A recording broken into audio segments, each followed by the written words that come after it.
वज़ीर तालीम शफकत महमूद की ज़िम्मेदारत बैनुल-सूबाई वज़राए तालीम कॉन्फ्रेंस के अहम फैसले। इजलास में तालीमी इदारों को सितंबर के पहले हफ्ते में सख्त SOPs के साथ खोलने पर इत्तेफाक किया गया। कॉन्फ्रेंस के फैसलों का national command and control centre कल सुबह जायजा लेगा। कोरोना वबा की शिद्दत के तनाजुर में तारीखों में रद्दोबदल किया जा सकता है।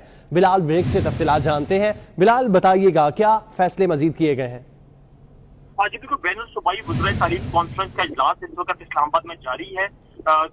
बैनुल-सूबाई वज़राए तालीम कॉन्फ्रेंस के अहम फैसले जो आज इजलास में किए गए हैं, उसमें तालीमी अदारों को ज़राए के मुताबिक तालीमी अदारों को सितंबर के पहले हफ्ते में सख्त SOPs के साथ खोलने पर इत्तेफाक किया गया है।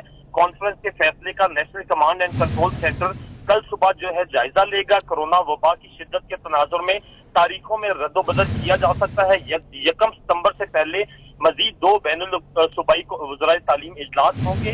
तालीमी इदारों को SOPs के साथ इम्तिहानात देने की भी इजाजत होगी।